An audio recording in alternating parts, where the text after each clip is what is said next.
Long ago, a mysterious and powerful ninja clan secretly protected Japan from the shadows. They saw their duty as their life, dedicating everything to maintaining peace in the land of the rising sun. However, an unprecedented terrorist attack shook the world to its core. The severe consequences made the ninja clan realize their limitations, prompting them to submit to a new, powerful authority. Forbidden techniques that were never to be shared now had to be disclosed to outsiders. This decision was for Japan's future, but it sparked internal dissent within the clan. Ninjas who defied or betrayed the clan were deemed outcasts and needed to be eliminated. Despite disguises, these renegade ninjas were relentlessly hunted and killed. One such man, although appearing like an office worker, was a skilled shinobi. His pursuers wasted no time, throwing smoke bombs and attacking immediately. A master fighter, he dispatched each attacker with a single blow, using a combination of punches, kicks, and acrobatics to defeat 7 or 8 foes in quick succession. He evaded poison needles, slashed throats with a swift knife, and even cut projectiles with his teeth to counterattack. Despite his prowess, he was not the main protagonist and ultimately succumbed to a fatal blow. The attackers seized the moment, finishing him off brutally. The group's leader strangled him with a noose, ending his life mercilessly. This was the clan's punishment for deserters. The main character, Hagen, was one of the clan's strongest ninjas. Disagreeing with the clan, he fled with his wife and son, hiding in a remote countryside in the United States. Hagen and his wife, Meiji, adopted the aliases Soligan and Saja, living as ordinary corn farmers with their son, Ken. Despite the farm's isolation, it was peaceful and filled with their laughter. This tranquility was short-lived when a news report about a murder suggested it was the work of at least 5 people, possibly a criminal organization. Maji grew worried, suspecting the victim might have been an undercover ninja. Hagen reassured his wife that their family was safe, but he remained extremely cautious. He checked the security cameras around their home every night and meticulously erased their fingerprints from public places. Days passed quietly, filled with mundane but happy moments. Just as they thought things had settled, more news of attacks made them uneasy. Despite their worries, they continued to enjoy life, especially since it was Ken's birthday. Hagen grilled meat for his wife, and together they made a birthday cake in Ken's favorite shape. They spent a joyful day by the fire, singing and playing with Ken, feeling very happy. However, this peace was just the calm before the storm. Late that night, Hagen sensed something was wrong and woke up. He went downstairs and saw a red light coming from the window. Realizing danger was near, a group of attackers burst in, but Hagen swiftly dodged them. His ninja skills were top-notch. He quickly dispatched 4 ninjas, grabbed a sword to block incoming weapons, and continued to fight off the attackers. Suddenly, he heard his son scream "Dad!" from upstairs, causing him to lose focus. He rushed up but was hit in the neck by a projectile, leaving him paralyzed and crawling. Despite his injuries, the thought of his son in danger fueled him to push through and make it to the 2nd floor. However, the horrific scene illuminated by the red glow left him stunned.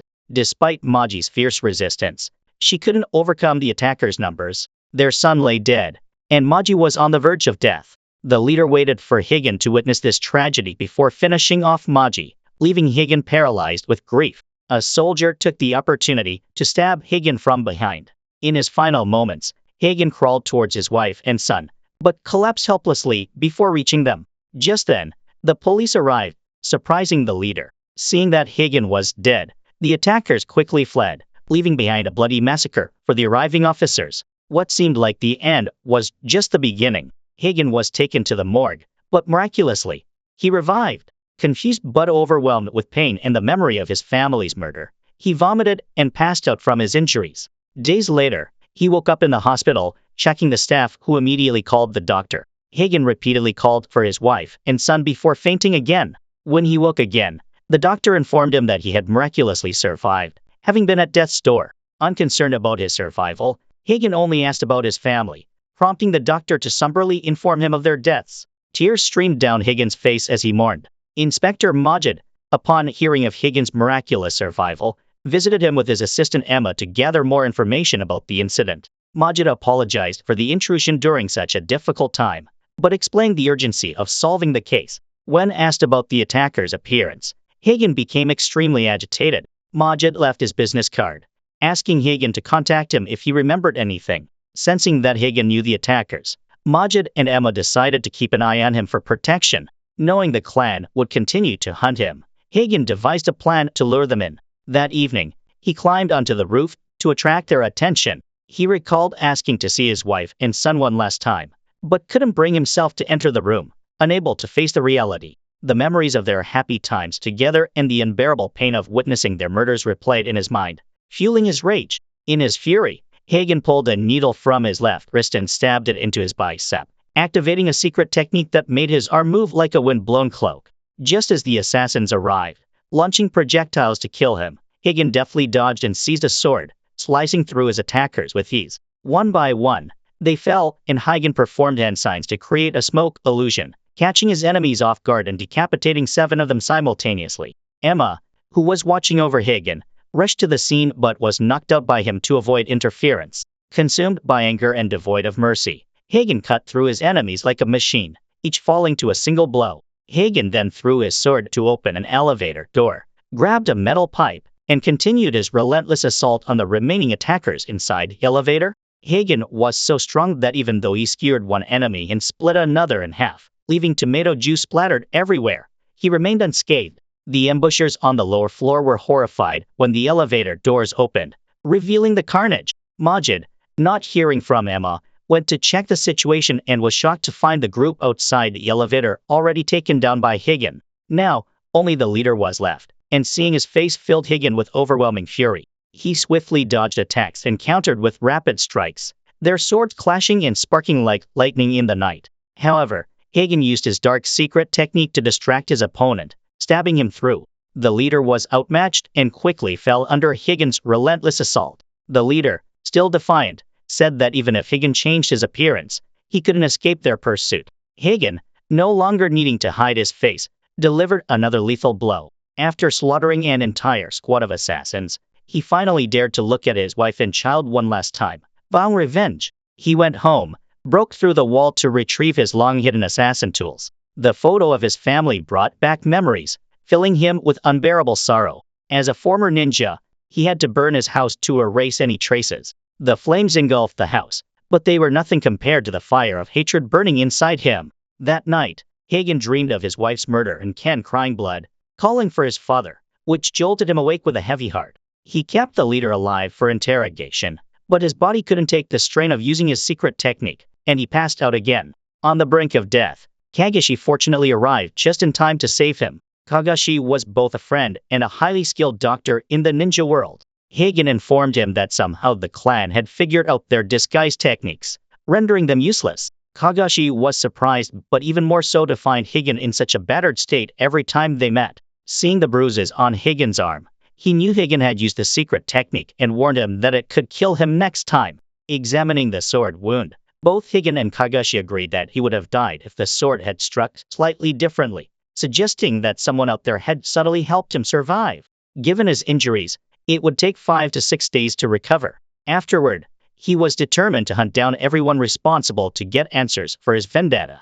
Kagashi commented that this was just a minor setback, but the pain was so intense that Hagen passed out until evening.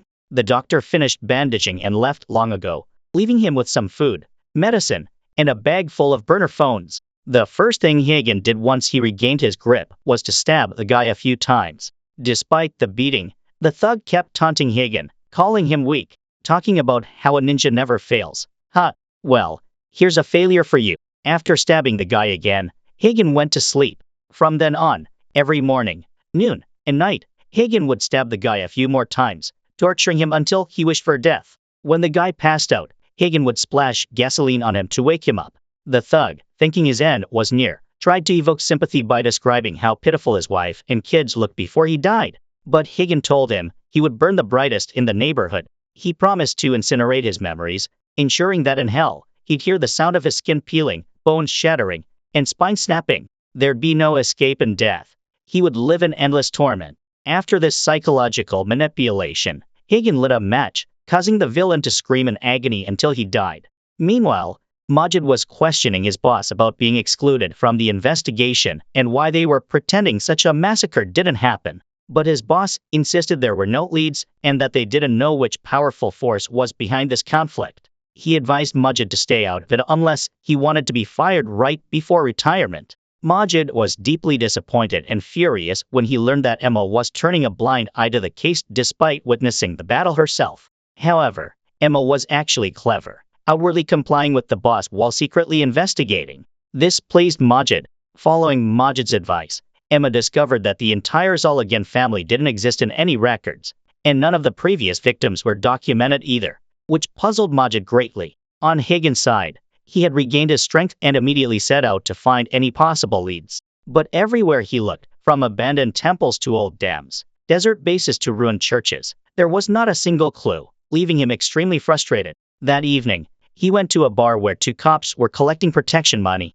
One of them, trying to act tough, accused Higgin of stealing a car and demanded to see his papers. Annoyed, Higgin broke the cop's arm and punched the other one so hard that the force of his punch sent him flying into the wall. Outside, Higgin saw a police car, reminding him of Majid, and decided to check Majid's viruses. Meanwhile, Emma was busy gathering information since criminals frequently exchanged info in virtual reality. The technology boom, thanks to the Oza Corporation, seemed like alien tech to someone like Majid, who was used to reading newspapers. At that moment, Higgin called using a burner phone, surprising both of them. Majid tried to buy time for Emma to trace the call, but Higgin knew this trick and kept breaking the phone and calling back with a new number. Majid knew he couldn't track down Higgins' location, but surprisingly, Higgin suggested a meeting and let him choose the place. Majid set the meeting for tomorrow night at a Chinese restaurant called Longheo Bao.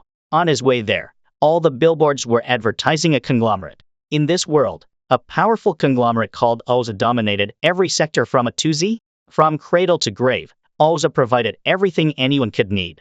Higgin cautiously observed from above before entering the restaurant. The owner knew Majid, so the inspector asked his friend to step aside for a bit so he could talk to this guy. Initially, the owner refused because the restaurant was busy, but seeing Higgin's mysterious attire, he understood and left, warning Majid that he'd have to pay for any damages if a fight broke out. Majid initially hesitated, asking Higgin to show his face to prove he was real. Higgin retorted, "If I'm not human, what am I, a pig? Get to the point. I'm not here for chit-chat." He asked Majid for any details, no matter how small. But Majid wasn't naive and, being a player like the Americans, drew his gun and pointed it at Higgin, demanding he kneel with his hands behind his head. Just as things were getting intense, an Oza delivery person showed up, interrupting the moment. More couriers kept coming, forcing Majid to lower his gun repeatedly. Finally, when the last courier arrived, Majid snapped, but there was something strange. There was no package to collect. Before Majid could react, the courier swiftly attacked with a scythe, but Higgin blocked it with a chair, which was sliced in half. Higgin quickly drew his sword and countered, pushing the assassin back. Majid tried to intimidate the assassin with his gun, but the assassin, unfazed, dodged bullets and attacked with his scythe. Higgin intercepted, blocking the blows effortlessly. Suddenly, the assassin sprouted extra arms, turning into a three-headed, six-armed entity. Higgin fought fiercely, managing to pin one assassin to the wall and decapitate the other with his sword. With the two assassins defeated in just 4 moves, Majid, drenched in sweat, asked who Higgin was. "I'm Peking Duck," Higgin replied. Majid, frustrated, asked about Galagan in the hospital. Higgin removed his mask, revealing himself as a ninja, shocking Majid, who thought ninjas only existed in Naruto. Just as he was about to ask if Higgin could perform a planetary devastation, a barrage of bullets rained in from outside, forcing both of them to take cover. The two weren't hurt, but the attackers didn't stop there. They launched a mortar shell that set the entire restaurant on fire. Majid's friend's restaurant was completely destroyed, and the assassins left immediately after. Majid was unharmed, but Higgin had already disappeared. Majid was astonished by the sharpness of the grappling hook that had merely grazed his bulletproof vest, slicing it in half. The man responsible was Yamaji, the head of the ninja clan, who was deeply troubled by the news that Higgin was still alive. Meanwhile, a politician, who had proposed policies to limit Oza's influence, was desperately fleeing from their pursuit. In his car, he prayed fervently for divine intervention as demonic hands appeared out of nowhere, squeezing the heads of everyone in the vehicle. The car lost control, crashed into a tree, and exploded. The leader of this assassination attempt was Lee, a genuine psychopath who was obsessively fixated on Higgin. Lee reported the completion of his mission to Yamaji, complaining that it was too easy and hoping for stronger opponents. However, Yamaji sternly reminded him that a sword doesn't get to choose who it cuts, which made Lee pause. Yamaji believed that those who had fallen from grace were no longer true ninjas and needed to be eliminated immediately. Lee idolized Higen, considering him one of the highest-ranking ninjas in Japanese history, mastering numerous combat techniques and ruthlessly eliminating his targets. Lee saw Higen as the perfect ninja and longed for the chance to hunt him. Yamaji mentioned that they had killed Higen before, but he had somehow survived. He suspected that Higen might have mastered a lost technique that only ancient ninjas could perform. Therefore, their priority was to understand Higen's technique and then eliminate him. Lee confidently offered to handle it, boasting that he could make Higen beg for mercy. Meanwhile, a character named Zipper, whose real name was Dai, was busy zipping others. Dai believed that fallen ninjas deserved death, showing no mercy even to many of his former comrades. Today, it was his master's turn. Dai's master argued that wielding a sword without pride was mere violence and that their organization had rotted from within. He insisted that true ninjas should maintain their honor, even in death. However, Dai had been completely indoctrinated by Yamaji and believed that other wandering ninjas, if similarly reformed, would follow his path. Their conversation ended in a duel. The master chanted an incantation and unleashed a powerful strike, causing a fierce wind to tear through the floor. But Dai emerged unscathed, and the master, bewildered, realized too late that Dai's sword had already pierced his chest. The student had surpassed the master, and the master accepted his fate, ready to meet Dai again in the afterlife. Yamaji forbade Dai from confronting Higen to avoid unnecessary losses. Majid, on the other hand, was surprised to see his colleague once again manipulating facts and blaming the shop owner for being mafia. This clash was actually between gangs fighting over money laundering.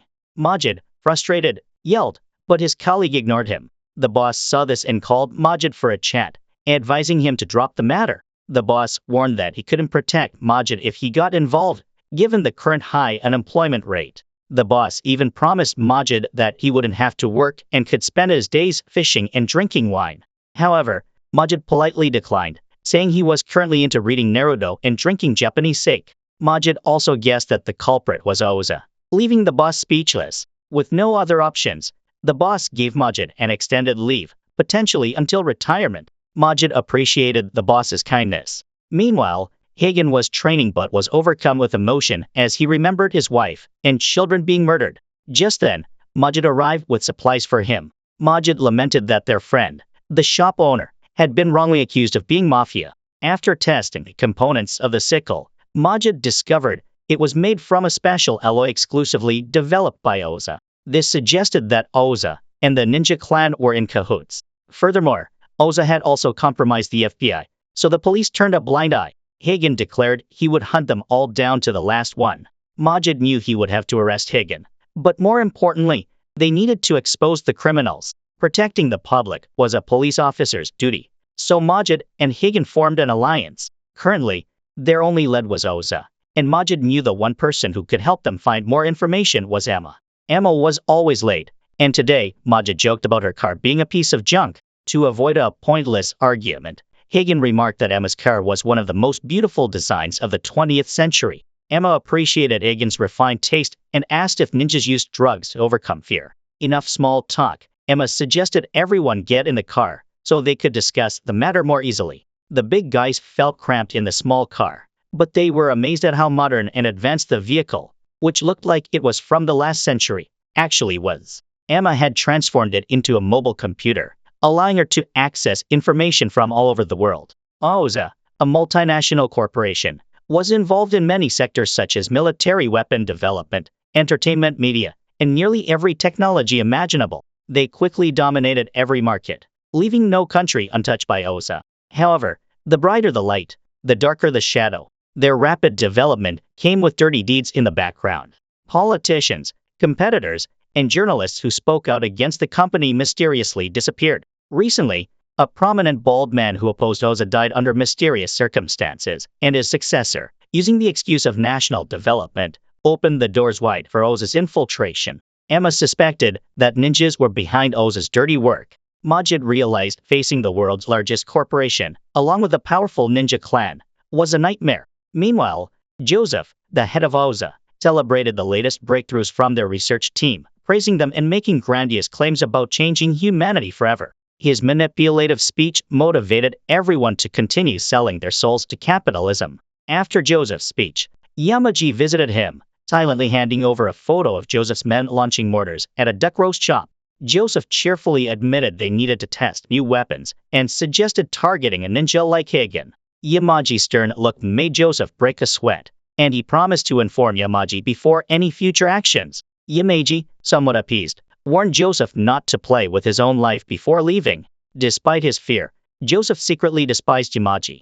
Oza City, the corporation's giant center, was where they tested many new technologies, and Emma believed it was the only place to start their investigation. Just as Hagen sensed danger, he pushed Majid aside, dodging a sword strike. An attacker on the car roof kept stabbing, forcing Emma to drive wildly to shake him off. Majid's gunshots were ineffective, so Hagen, eyes closed, sensed his opponent and struck accurately with his sword. But before they could celebrate, a truck crashed into their car, sending it flying. Majid and Emma were knocked out, and Hagen, shocked, so that their assailant was still alive. He quickly jumped out of the car to avoid the ambush, then immediately engaged in a sword fight with the man in the red coat. Twin blades clashed with the huge sword in a flurry of strikes, neither side giving an inch. Hagen and the man in red battled fiercely from the ground all the way to the rooftop. Finally, the man in red unleashed a tangle of wires and machines that attacked Hagen automatically. As the machinery relentlessly assailed him, Hagen had to use his ultimate technique. He formed hand seals, manifesting 6 extra arms to grab all the wires and smash the man in red through several concrete pillars. The man in red didn't give up, launching rockets and using wires to trap Hagen. However, Hagen broke free from the technique, cut the rockets in half with his twin blades, and skillfully dodged a barrage of rockets by twisting in midair. He pinned the man to the ground with a sword, then drove another sword into his head. But it turned out to be a remotely controlled robot operated by Lee. Before destroying the robot, Hagen made a threatening gesture, which only fueled Lee's desire to fight him even more. Majid was safe, and Hagen was about to leave when he unexpectedly received a call on one of his phones. Hagen answered, surprised that the caller knew he was planning to go to Oza City. The caller knew Hagen couldn't get past the city's strict security alone and offered to help him infiltrate it. Hagen was wary, knowing nothing comes for free. The caller recited a poem about understanding one's enemy without being discovered, convincing Hagen that he, too, was a rogue ninja. The mysterious colleague said he would send a meeting location, leaving it up to Hagen whether to trust him or not. Meanwhile, Majid, who was in the middle of an investigation, often ignored calls from his wife. But when he finally picked up, the news from the other end shocked him. His daughter had been murdered, staged to look like a car accident. His wife, who thought she was prepared for anything when she married an inspector, was devastated by the news. Majid felt as if his world had collapsed and fell to the ground. Before leaving, his wife threw him a piece of paper, which turned out to be a drawing of their family by their little girl. Overcome with grief, Majid had to be hospitalized. Hagen and Emma visited him and used the opportunity to plan their infiltration of the city. Hagen told them about the mysterious ninja he had encountered. Emma agreed that the ninja's words were true. With the city's strict security, no one could get in. Hagen considered a violent entry, but Majid disagreed. Despite her efforts, Emma couldn't find a way into the city either. However, she found another lead. On the web, there was a secret group monitoring Oza, believing the city was plotting world conquest and developing weapons of mass destruction. It was just a theory, but Emma tracked down the admin's location. The man identified himself as a former research employee of Oza, so Majid decided he would handle it himself and not involve Hagen and Emma any further. However, Emma disagreed, accusing him of trying to take all the credit for himself. Taking the opportunity, Majid asked Hagen if his wife knew he was a ninja. Hagen confirmed she did and revealed that she was also a ninja. Their relationship had violated the strict prohibition against ninjas having romantic relationships. This revelation surprised both Majid and Emma. Meanwhile, a meeting was taking place between Oza and the ninjas. Joseph was pleased that even one of their mass production units could decimate an entire country's army. As a businessman, he wasn't interested in fighting or winning, only in gathering combat data to improve his technology. Lee suspected Hagen was trying to infiltrate, but Joseph was confident in his secretary Dole's abilities. However, the Mastadka insisted that the city's defenses were impenetrable, while Big D was preoccupied with grooming his hair. Annoyed by their idle chatter, Yamaji strangled Lee with his bare hands to scare the others into focusing on the main issue. They all knew how formidable Higan was and decided they needed to learn his secrets before making any move. Yamaji dismissed Majid, considering him incapable of causing any problems. On the surface, Joseph cooperated, but he wasn't particularly concerned with the ninjas, only interested in collecting data on Higan. Zai, eager for action, asked Yamaji for permission to deal with Higan and force him to reveal his secrets. Yamaji refused, confident that Higan would be eliminated soon enough and that only a small team was necessary. Higan reminisced about the fundamental rules he was taught as a ninja.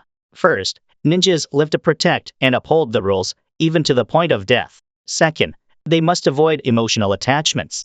Third, missions must be prioritized above their own lives. Only the most capable ninjas were granted the title of Non and Dan. Higan, Meiji, and Zai were among those who received this title. Each was taught a secret technique they had to keep to themselves. These three were destined to become the tribe's future leaders, possessing unmatched strength. After the ritual to pass on the secret techniques, the three sat together, celebrating finally having names to call each other. Zai expressed that his bond with Higan and Maji was stronger than blood, as they never knew what the future held. They drank together, pledging to risk their lives to do what was right. Higan and Maji agreed, and they spent the night in joyous camaraderie. Despite this, they knew they had to keep their secret techniques hidden, as they might one day find themselves on opposing sides. Everything was going smoothly until Maji opened the cabinet and saw a mother and child hugging and crying. She couldn't bring herself to act, but the woman had a gun and started shooting at her. Maji quickly neutralized the threat, but Saza was severely injured and collapsed. The bodyguards rushed in, firing their weapons, but Higan managed to save Maji, grabbing her and jumping out the window into a nearby lake. Once ashore, Higan performed CPR and managed to save Meiji's life. He then took her to a nearby cave to tend to her wounds. Meiji, always the rule follower, considered ending her own life to avoid hindering her team, but Higan stopped her. He insisted that he didn't want to live without her, even if it meant failing the mission. Maji tried to push him away, reminding him that ninjas weren't allowed to fall in love. But Higan confessed that he had broken that rule the moment he met her. Hearing this, Maji couldn't hide her feelings any longer. They shared a sweet kiss, and soon after, everything else. When Zai arrived a few days later, it was a relief to find that they were both still alive. Meanwhile, Majid discovered that his boss, Edit, was aware of his covert activities. Emma apologized, explaining that she couldn't lie when the boss asked her. Majid shrugged it off, saying it was just a part of the job, and he would simply have to ditch Emma to proceed with his plans. Higan reached the rendezvous point, where a mysterious ninja contacted him with more information about the security system in Alza City. The security was top-notch, with sensors even detecting flies at the main gate. If any uninvited guests showed up, the system would automatically fire. The perimeter was guarded by an electromagnetic honeycomb fence, allowing only weather elements to pass through. Surface infiltration was impossible, leaving underground entry as the only option. However, even the underground was monitored 24/7 by cameras, patrolled by strict mercenaries, and guarded by constant laser beams. The stranger would send Higan a map, and he would need to infiltrate without being detected. The stranger would also cut the power for 5 seconds to allow Higan to pass through the laser-secured area, giving him his one and only chance. Needing energy, Majid and Emma had a meal and then prepared to split up, making it easier for Majid to meet his contact. The admin of the website, Jackson, was who Majid was hoping to find, provided Jackson hadn't changed his appearance like the ninjas, which would make him impossible to locate. However, there was something very strange about Emma. Please be careful and make it back safely because I still have so much to learn. Majid was puzzled by her unusual behavior, but found it touching. The critical moment had arrived. An informant told Higan that all the cameras had been hacked, but he only had 8 minutes to get through. Familiar with the layout, Higan moved with precision, performing acrobatic maneuvers to avoid the mercenaries' blind spots. He finally reached the laser trap that changed its pattern every 2 seconds. Higan flipped through it like an artist performing, but unfortunately, a drop of his sweat triggered the laser, and he was immediately detected. They sent in reinforcements and opened fire, but he fought his way through effortlessly, taking them down. He sprinted to the exit, but just as the electric fence was disabled, Zai appeared, pushing him back. The fence reactivated, foiling Higan's infiltration plan completely. The two old comrades now stood on opposite sides. Higan told Zai that Maji was dead and questioned if Yamaji was behind it all. Zai coldly stated that all traitors must die, including Higan, and left without another word, leaving Hagen shouting in anger. Meanwhile, Majid found Jackson's hideout in a dilapidated area, surprisingly the residence of an Oza researcher. Perhaps Jackson was hiding here because he knew something. Majid called Emma, hoping she was in the right place because he had already invited her for a meal. Emma informed him that the higher UPS were monitoring him, so they would only contact each other when necessary. Majid entered a rundown game parlor and, sure enough, found Jackson there. Meanwhile, the council was meeting about Higgins' intrusion. Adjard noted that Higgins' fearless entry into the laser field indicated careful planning and possibly an insider's help. Lee dismissed it, believing all exiles would meet the same fate. Yamaji insisted on learning Higgins' secret techniques before eliminating him. Lee suggested letting Hagen enter and then ambushing him with 6 people, ensuring his defeat despite his skills. Adjard opposed, fearing Hagen could cause significant damage to the city. Joseph urged them to stop arguing and instead lure Hagen to a lab where they could fight freely and gather information. The informant updated Hagen, warning him of the plan to ambush him in the city. The informant advised caution, but Hagen, having nothing left to lose, was determined to proceed, even if it was a trap. The stranger accepted the situation and informed Hagen that the city would hold a noisy parade at 7 p.m. to mask the sounds of the fight and wished him luck. Meanwhile, Jackson was baffled by how someone had found him since he had never been discovered before. Majid got straight to the point, asking Jackson to reveal what he knew, promising not to bother him afterward. Hesitant, Jackson was surprised when Majid found his secret base hidden behind an arcade cabinet. At 7 p.m., Hagen entered the city without any obstacles, but he was under constant surveillance by the council. As he moved deeper, he was ambushed by a group of heavily armed ninjas. Jackson, now resigned, led Majid to his server room. With his impressive setup, Jackson aimed to hack Oza's system and bring down the entire company. He had been wronged by Oza, who had stolen his research and threatened him, forcing him to quit. Jackson was determined to expose their shady dealings to the world. Majid, feeling a strong sense of camaraderie, encouraged Jackson to go ahead with his plan, promising to protect him. Inspired, Jackson's resolve strengthened. Back with Hagen, each step he took resulted in enemies being shredded, blood flowing like rivers. He blew up a pipeline, wiping out a squad, and continued his relentless assault. After defeating another enemy, he stuffed 3 bombs into the man's mouth and threw him back at the others, causing another squad to be obliterated. Encouraged by Majid, Jackson successfully hacked into Oza's system. Though they couldn't take down the entire system, they accessed Oza's secret email archives. Unfortunately, these only contained legitimate correspondence with clients.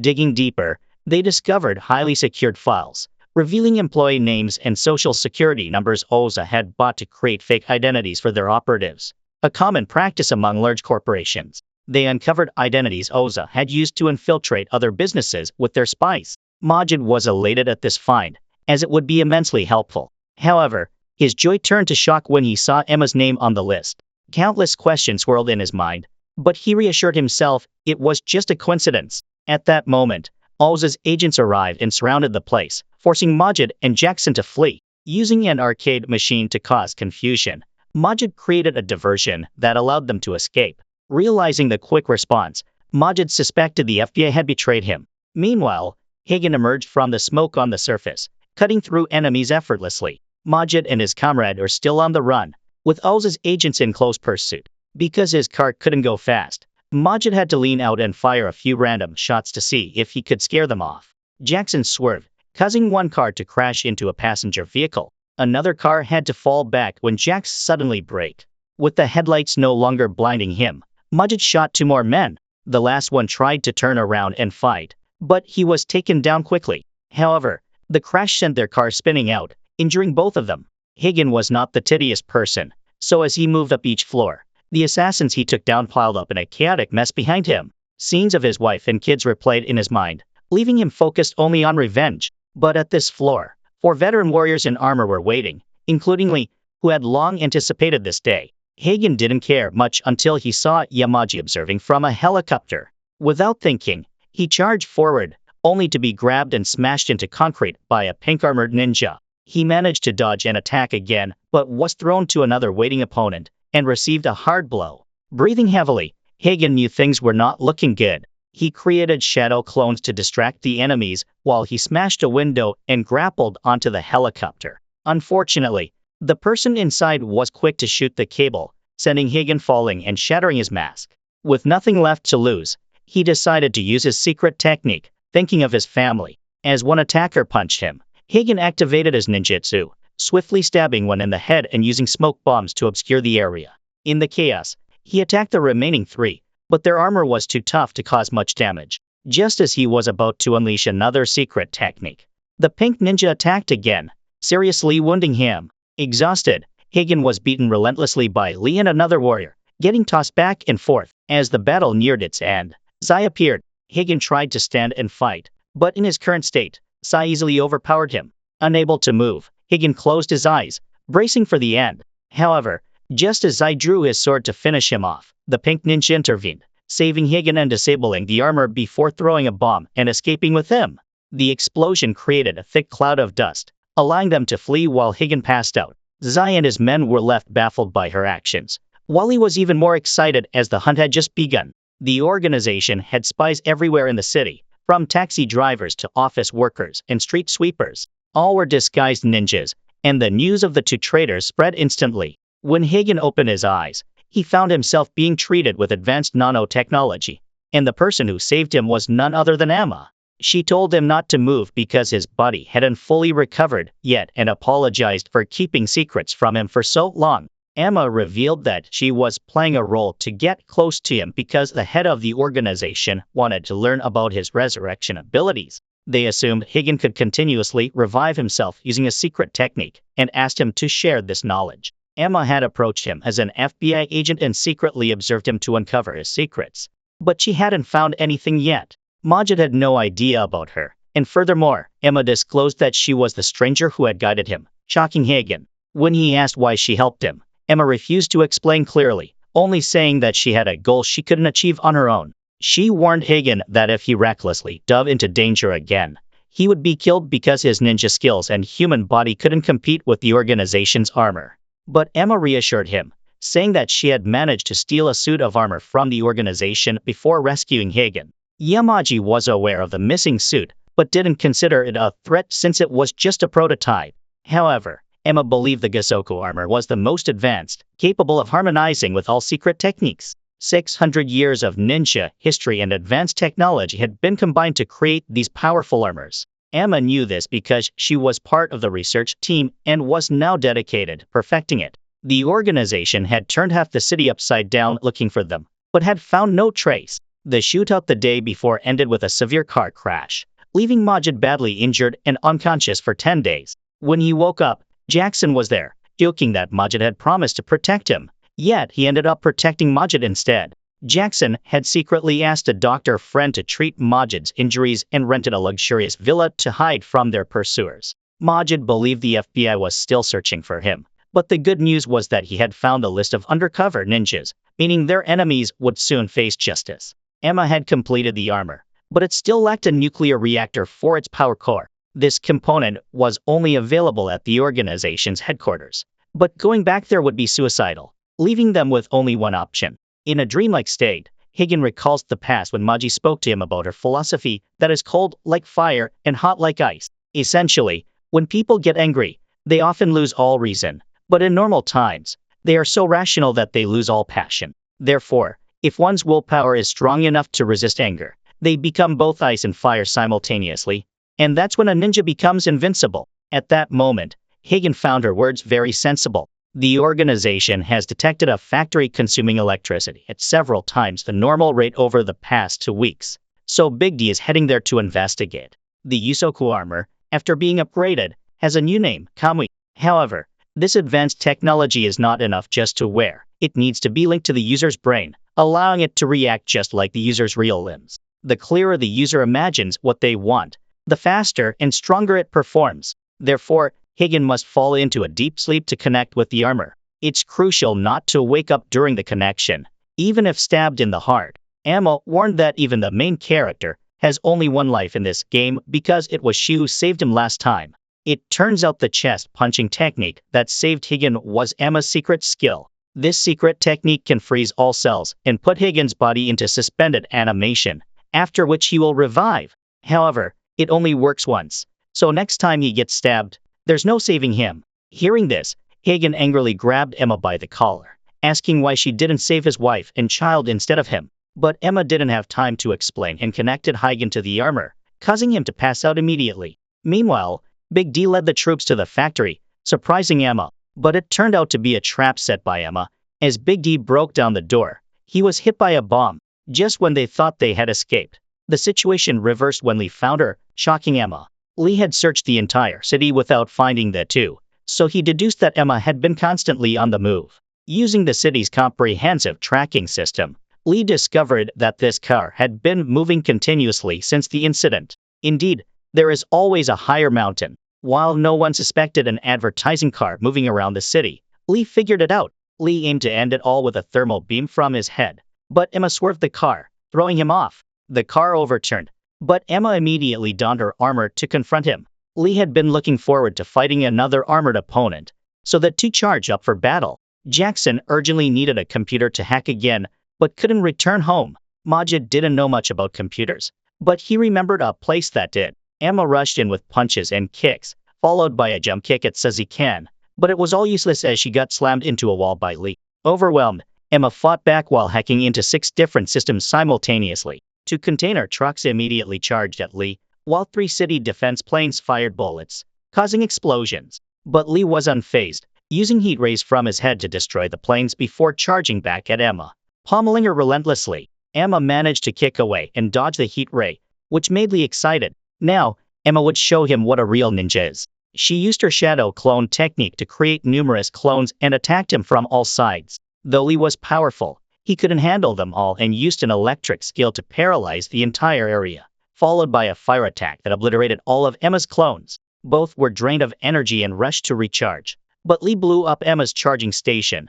knocking her out instantly. After recharging, Lee laughed maniacally as he relentlessly punched Emma. Emma lay there helpless, with only one hope left: Hagen, who was almost fully synchronized. In his subconscious, Hagen received a prepared message from Emma. "I believe by the time you hear this, I might already be dead." Emma revealed that his wife, Meiji, once saved her life, and they had kept in secret contact since then. The night Maji was attacked, Emma rushed to their home, but it was too late to save Maji or Ken. "I had only one chance to save you, and I'm sorry I couldn't save your son," Emma said, knowing this was also Maji's wish for Hagen to live on. Hagen was shocked by this revelation, while in reality, Emma's mask was shattered, and she was being burned by Lee. This enraged Hagen, pushing him to accelerate the synchronization process, which rapidly completed. The fusion reached 100%, drawing energy from all surrounding buildings. Lee sensed the deadly intent and halted his attack. Cold as fire and hot as ice, Hagen's silhouette emerged from the night with newfound strength and resolve.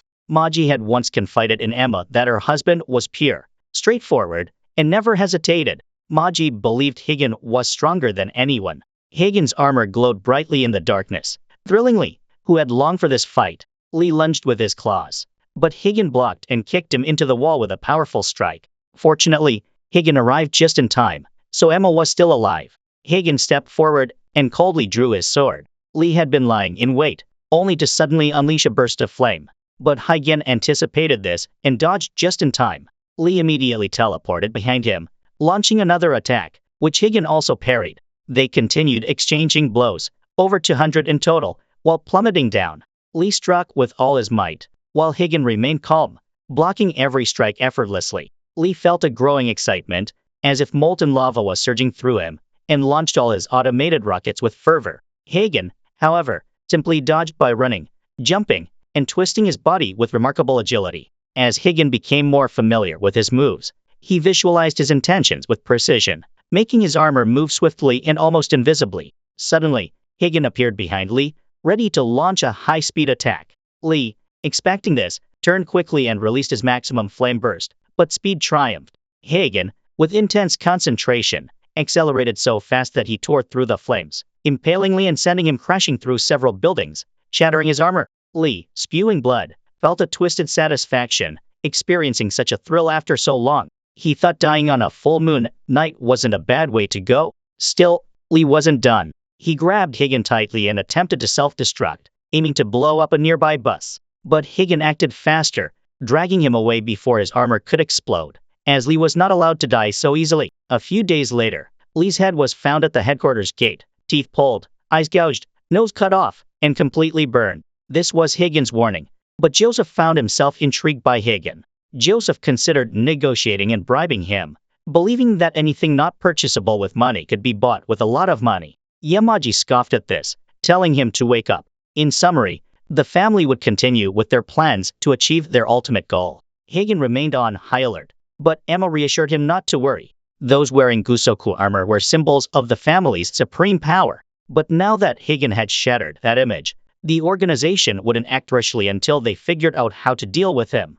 Yamaji asked Sai if he remembered what the sky over Japan used to look like. It was where the homeless migratory birds would always fly towards distant hills. Hearing this, Sai knelt and swore to follow him to the end. Yamaji, pushed to the brink, entrusted Sai with the mission to eliminate Higgin. Meanwhile, Higgin was curious about Emma's relationship with his wife. Emma began reminiscing about when she first started and was still inexperienced. Maji had been her mentor then, teaching Emma to avoid mistakes and to always be cautious. Maji was intelligent, steadfast, and flawless in her work. To Emma, Maji was the ideal ninja, and they grew close as sisters. When Maji wondered why Emma always wore that mask, Emma explained. Ever since she was a child, Emma had been badly burned in an accident that disfigured her face. Her appearance was so terrible that even her own parents abandoned her. She lived in loneliness until she was adopted by the organization. The head of the family told her bluntly that although Emma no longer had a human face, it meant she could transform into anyone she wanted. From then on, Emma trained tirelessly and became a master of disguise. However, Maji wasn't interested in Emma's skill at disguises. She only wanted to see Emma's true face. When Emma removed her mask, Maji wasn't scared. Instead, she praised Emma's beauty. Emma begged her not to say that out of pity, but Maji insisted she was sincere. After all, this face carried the pride of a ninja who had dedicated herself to her country. Emma was taken aback, thinking that Maji was an extraordinary person whose words always touched her heart during their conversations. Maji revealed that Sai and Higgin had been training together since childhood and had become very special to her. However, Emma began to worry that growing too close would lead to emotions, which could be fatal for a ninja. The two grew closer until Maji decided to teach Emma her secret technique, a stab that puts the body in a death-like state, which Emma later used to save Higgin. Emma was shocked that Maji shared this forbidden technique with her, but Maji believed Emma would need it one day. The time they spent together was the happiest in Emma's life. Unfortunately, things took a turn when Yamaji decided to collaborate with the military to train soldiers. This decision sparked outrage within the family, as they saw the training of weak soldiers as an insult.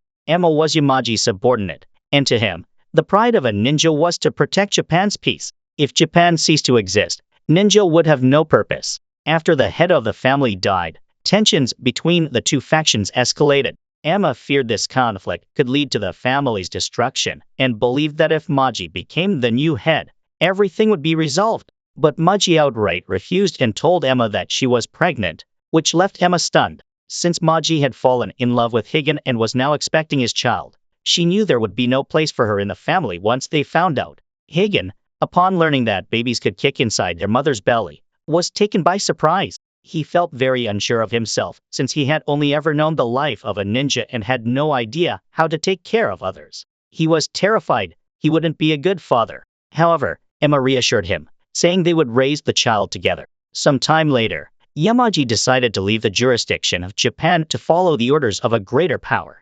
From now on, anyone who disagreed would be considered an exile and eliminated. Everyone was shocked by this announcement, and 3 elders stood against Yamaji.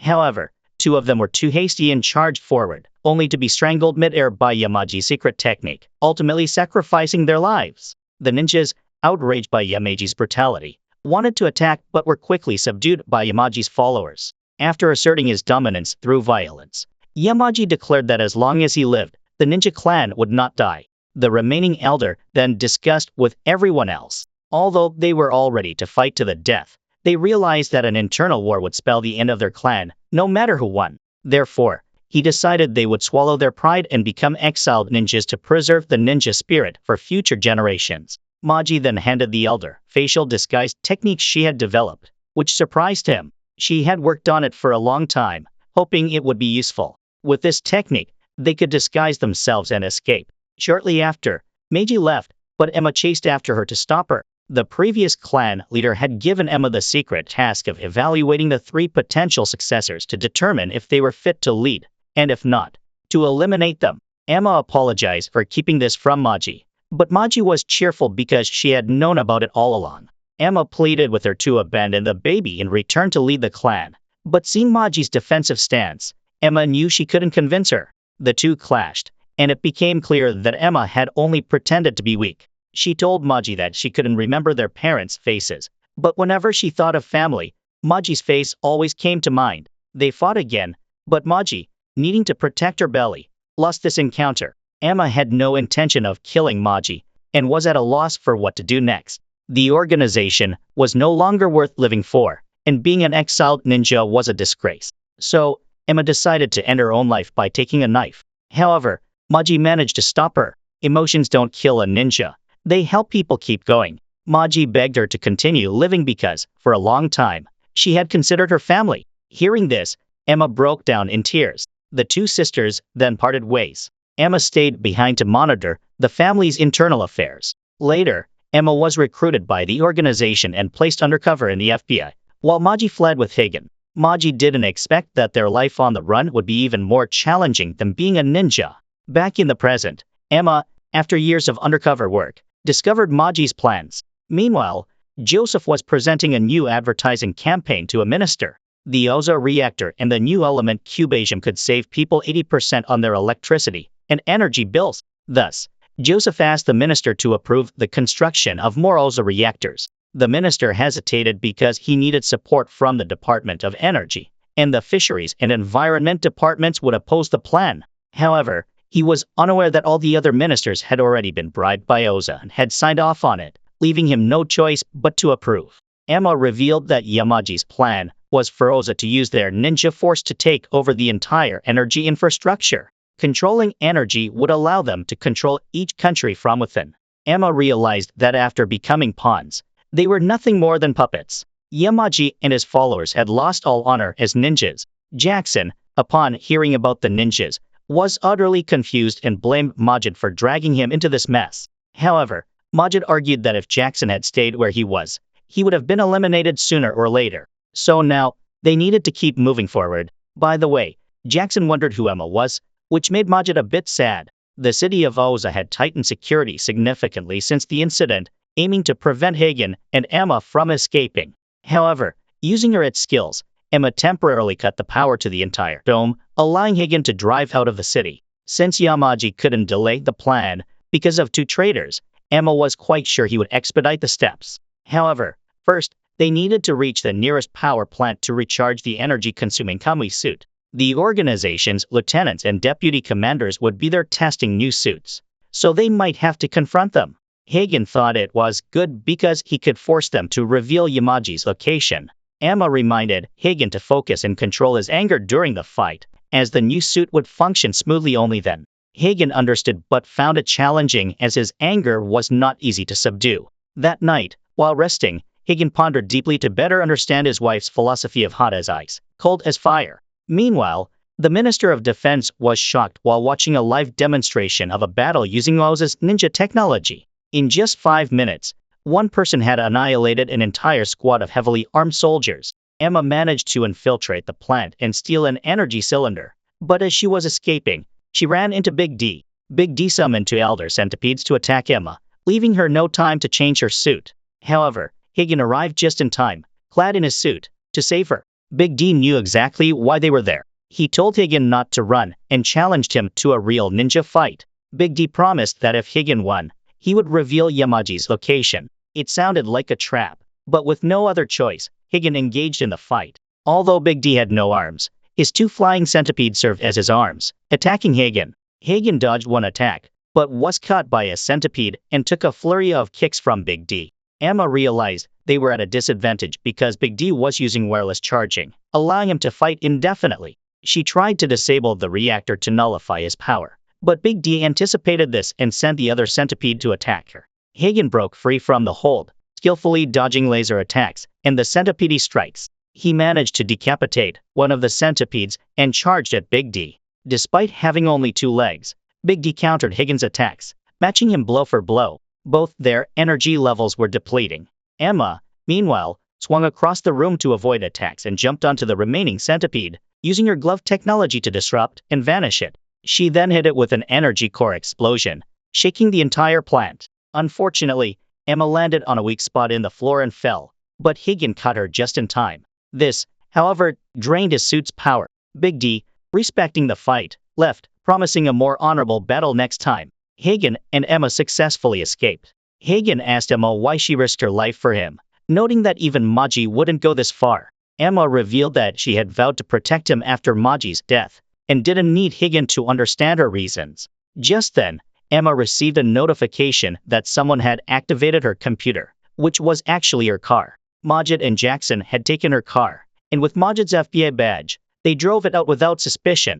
Jackson admired the high-tech car, calling its creator a genius. The car automatically played music when they got in, surprising Majid with a familiar song. Back in the past, when Emma was new on the job, Majid had taken her out for drinks, more to mentor her than to socialize. He advised her to trust her teammates more and avoid acting on her own. However, as a new recruit, Emma was still defiant, drawing attention in the bar. Majid softened his tone, emphasizing that he wanted to protect her because, in their line of work, colleagues were like family. Emma, taken aback for a moment, then tried to deflect the awkwardness by complaining about the atmosphere and the music. "Oh, this girl is so pleasant," thought Majid. That day, he even sang along with the whole place, making Emma give in as well. However, she suddenly remembered that despite their frequent arguments, Majid was a reliable teammate who treated her well, which made her unexpectedly happy. That night, while stopping on the roadside, they heard footsteps and thought Oza was chasing them.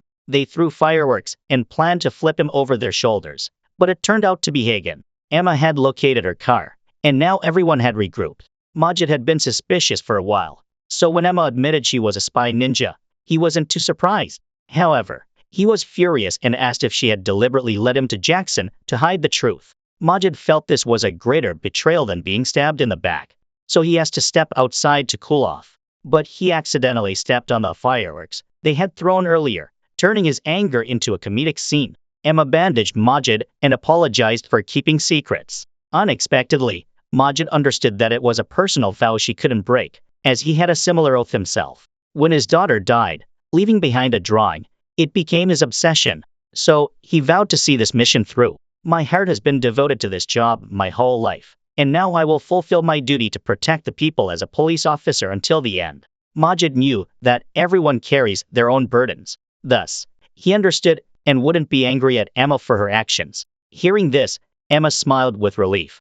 She encouraged him, saying that while this cherished drawing might haunt him now, in the future, it could be a salvation. With their internal conflicts resolved, they gathered to discuss their battle plans. Majid was shocked when he heard about the plot to use high-tech ninjas to control the power plant and, through that, the country. Even if footage of these ninjas was released, people online would think it was photoshopped, as it seemed like alien technology. Majid was enraged and couldn't stand by while their country was destroyed by these villains. On the other side, Joseph had completely bribed the city's high-ranking officials to cover up recent incidents and reassure the public.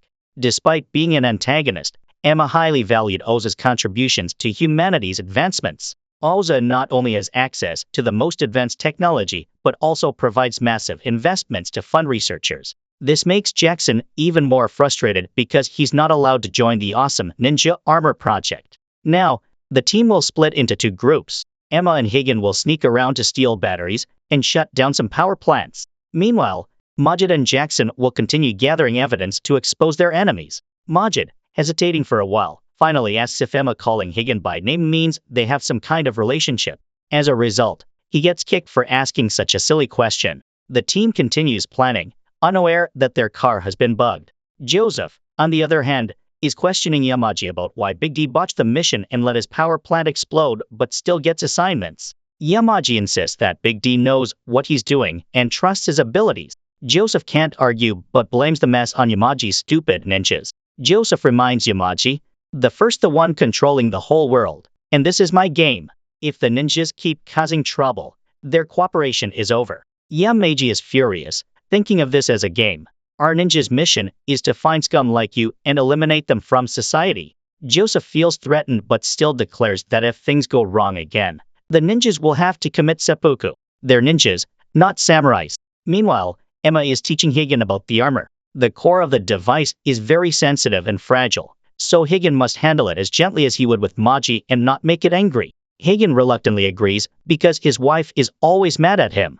Higen then asks Emma to stay and help Majid for safety, but she's tired of such suggestions and insists on going with him as she has unfinished business. Though Jackson is quirky, he's a surprisingly good cook, making a decent meal out of whatever's in the fridge. That night, they all share a meal together, making Emma feel like they are a family. Joseph is explaining to the minister that the power plant explosion was due to sabotage, not operational errors. The minister wants to inspect it himself, but Joseph refuses to reveal his secret technology. The minister says that minor incidents can be overlooked by him and the other ministers, but the power plant explosion is too big, and they can't ignore public opinion, so they have to intervene. Joseph angrily calls the ministers cowards and hangs up. Anxious to hunt down Higen, Joseph wants to call Big D directly, but Big D is busy getting a haircut and can't take the call. Big D knew exactly why he was being called, but wasn't in a hurry because he had already placed a tracking device on Higen's car. Joseph, frustrated by Big D's failure to answer the phone, angrily threw his headset. That day, Joseph personally went to repair Big D's armor and ran into Zai on the way back, teasing him a bit. Zai rarely visited the workshop, but this time he came to check on the progress of his own armor. In the calm before the storm, Majid approached Higen with a favor to ask. Having fought side by side for so long, he considered Emma like family and asked Higen to protect her. Meanwhile, Emma and Jackson were hacking into Oza's server again. Their goal was to retrieve files documenting the use of weapons in various international conflicts and to uncover any high-ranking officials who had taken bribes from Oza. Oza's servers were stored on a network of independent satellites, but Emma wasn't too worried since she had designed the system herself. Big D, now sporting a fresh haircut and with his armor repaired, was ready for action. Just as Emma and Jackson successfully hacked into Oza's internal network, Big D showed up looking very menacing. Majid asked Emma where the weapons were and told them to stay put. Jackson, deeply engrossed in his work, managed to hack into the list of high-ranking officials collaborating with Oza. At the same time, Higen geared up for battle. Big D had been waiting for this day and immediately sent a centipede robot to attack him. Higen dodged and counterattacked with his sword, slicing the centipede in half. However, the centipede reassembled itself and spun towards him like a drill. The intense battle was further complicated by Joseph, who sent soldiers to attack the group. Emma's bulletproof car could only hold out for so long, so she released some robots to shield the vehicle. The attackers tried to shoot the trio, but Majid quickly took one of them down. However, his victory was short-lived as lasers targeted him, forcing him to dodge. Sensing the urgency, Emma handed over the hacking task to Jackson and went to support Majid. Big D continued his assault, firing lasers and sending the centipede robot after Higen, who used the momentum to slice it in half again. Big D then used the remaining segments of the centipede as mini drones to attack. Higen responded by forming 4 swords into a larger weapon, Suzy Can, and destroyed all of Big D's drones. The two clashed fiercely, but Big D's agile kicks disarmed Higen. Meanwhile, soldiers slid down the roof to capture Majid, but Emma tossed a fire extinguisher, shot it to create a smoke screen, and took down the soldiers with precise shots. Oza detected the hack and launched a counterattack, but it was too late. Jackson was nearly finished copying the files. However, Majid was hit by a sniper's bullet, collapsing and sending Emma into a panic as she tried to wake him. In his dazed state, Majid remembered asking Higen to protect Emma, but Higen had refused. Higen only wanted to destroy the current organization to free the ninjas from the clan and had no intention of surviving. Therefore, ensuring Emma's well-being was Majid's responsibility. This memory gave him the strength to get up again. It turned out he was wearing a bulletproof vest, much to Emma's relief. They charged forward again, this time working seamlessly together. Emma threw grenades and used shuriken to take out the sniper, while Majid's Gatling gun mowed down the rest. Meanwhile, Higen lured Big D towards Suzy Can. With a calculated move, he kicked Suzy Can into the air and drove it forcefully through Big D. The battle ended, and Big D was impressed by Higen's skill. Before dying, Big D questioned why Emma betrayed them. She clarified that she never betrayed her ideals. As Higen prepared to finish Big D, his armor suddenly began to explode, a trap set by Joseph. Big D, feeling betrayed by Joseph, wrapped the centipede around Higan to protect him. Simultaneously, Majid rushed toward Emma, but she knew she couldn't escape and ordered Zabit to shield Majid. Emma smiled contentedly as the explosion formed a mushroom cloud, reducing everything to ashes. Joseph was furious that the explosion only killed 2 of them. Hagen and the others rushed to Emma. Majid held her, tears streaming down his face in pain. Emma felt relieved that Hagen was safe and that she had kept her promise to Majid. Although Majid called for an ambulance, Emma knew she didn't have much time left. She showed Majid her true face, and he wasn't surprised, saying he would always recognize her. Emma had expected to die alone, which worried Majid and Hagen. They begged her to stay strong, but she could no longer respond. In her final moments, Emma recalled a song, its soothing melody warming her heart. She passed away with a smile, leaving Majid in tears. The 3 of them later bid Emma a final farewell, saying their last goodbyes. Though stubborn, Emma was like a second daughter to Majid. Having lost his daughter once before, he now felt the pain of losing a daughter again. The thought of Emma always being mentally prepared to die alone made him blame himself even more. Hagen comforted him, saying not to blame himself because he had never seen a ninja pass away with such a peaceful expression, which made Majid cry harder out of affection for her. Holding a torch, Hagen's resolve flared anew, and he vowed to put an end to their enemies once and for all. Meanwhile, Zai's new armor was ready, and he was waiting for Hagen to end this together. Zai remembered his past, where he learned that weakness was a sin. As a child, he was kidnapped by human traffickers and treated like an animal until one day ninjas came and slaughtered his captors. His hatred didn't subside. He kept stabbing his captor long after he was dead. He even attacked Yamaji, and though he was choked, he never begged and kept fighting, earning Yamaji's respect. Yamaji told Zai to follow him if he wanted to sharpen his strength. Thus, Zai joined the ninja village, meeting Hagen and Maji for the first time.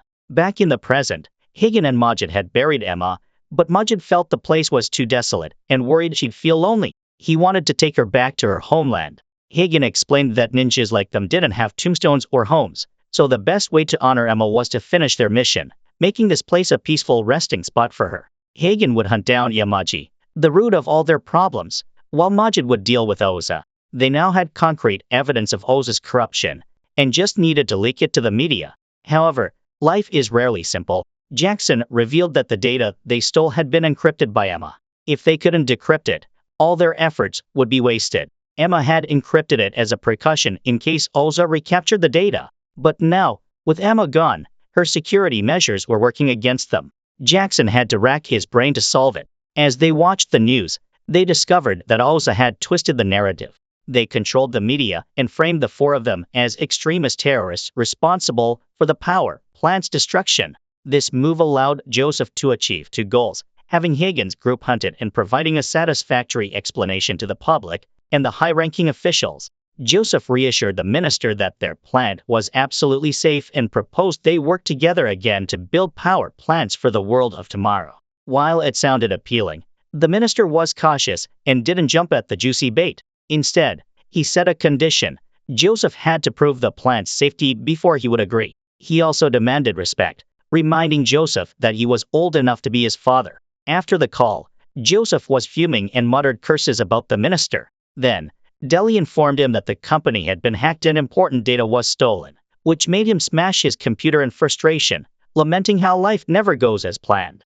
Meanwhile, Yamaji's ninjas had gathered all the data on the reactor and armor-making techniques. From now on, they could produce armor independently without Oza. On the other side, Hagen and his team were in a tight spot. Being wanted meant nobody would trust their evidence, and Majid noted that trying to contact any media would be seen as manipulating the press. However, he had an idea and told Jack's son to go ahead and crack the data. Just as they were about to open the door, a blind crow suddenly flew in, startling everyone. Seeing the red wooden piece in the crow's beak, Hagen knew it was a challenge. Jackson, confused, thought Hagen wanted to fight the crow. Zai was reminiscing about his early days in the clan. Yamaji had explained that ninjas were the mightiest warriors, and the leader had enough power to rule the world. Since then, Zai had strived to be the strongest. However, he was very violent and continued to attack those who surrendered, as ninjas were forbidden from giving up. One day, Hagen stopped Zai, reminding him they were all teammates, and there was no reason to be so harsh. Zai argued that being too lenient would hinder progress and lead to easy deaths on the battlefield. But Hagen firmly believed that unity was strength. Seeing this, Maji suggested they fight it out to prove who was right. Hagen and Zai agreed and ended up fighting for half a day without a clear winner, resulting in a draw. Zai practiced swordsmanship in the bamboo forest every night, making it easy for Maji to find him. Maji knew Zai terrified everyone, but was kind to the crows. Despite being nicknamed the Grim Reaper, Hagen was the only one who remained calm when fighting Zai, which piqued Maji's curiosity about Hagen. Since then, Zai secretly observed Hagen. After the final test, only the three of them passed completely. The clan leader assigned them a mission to earn their rank. That night, as they finished their task and were about to leave, the enemy's rescue team arrived, heavily armed and with helicopters, blocking their only escape route. Hagen and Maji were still figuring out a plan, but Zai didn't hesitate for a second. He rushed out to distract the enemy, buying time for his friends to escape. This shocked Hagen and Maji. They couldn't tell if Zai was brave or just reckless. Zai was incredibly strong. He set off a bomb and used the dust and smoke to cut down an entire platoon. However, human strength has its limits, and Zai was exhausted with another platoon still ahead of him. He resigned himself to his fate, collapsing in defeat. But before his eyes, the platoon in front of him was defeated. Hagen and Maji had come back to help him, taking Zai by surprise. Zai joined the fray, and he and Hagen fought seamlessly together. In the end, the three of them defeated the entire rescue team without a scratch. It turned out that Yamaji had alerted the enemy to increase the mission's difficulty. When they returned, Zai scolded his friends for not leaving to complete the mission, saying that completing it without any casualties would have been ideal. Hagen felt that Zai was too valuable to lose and believed that together, the three of them could achieve great things. Maji reminded Zai that he wasn't alone, which deeply moved him. Zai revealed that he had been abandoned by his parents at birth and left to die in the mountains, but was saved by crows. Since then, he only trusted the crows and his own strength. This was the first time he had fought with trust in his teammates, which was a novel experience for him. He felt that with them by his side, anything was possible. It had been a long time since I felt such joy. From that day on, they always completed missions together, becoming as close as family, but nothing lasts forever. One day, Hagen and Maji announced they were leaving the organization because they were expecting a baby, which devastated Zai. They had promised each other to move forward together, and now they were abandoning him. Zai couldn't accept it and asked them to end his life because, if they didn't, he would hunt them down in the future. However, Hagen and Maji just bowed their heads and walked away, leaving Zai to scream in helplessness. He was left with a wound that would never heal. Back in the present, Hagen and the group had arrived at Zai's meeting point. It was an old ninja hideout from before Yamaji took over the clan. Jackson wondered why they didn't just ignore the challenge, but Hagen refused. Zai was a part of his past, and he believed one must confront their past to move forward. Hagen entered the hideout, where Zai appeared in a cool new outfit. Meanwhile, Majid had a private conversation with his boss, Edit. He informed Edit that Emma was dead, which came as a shock. Majid knew that Edit was a spy for Azza, but still trusted him as a close friend. He asked Edit if there were any other colleagues who hadn't accepted bribes from Azza to submit evidence to prosecute Alza.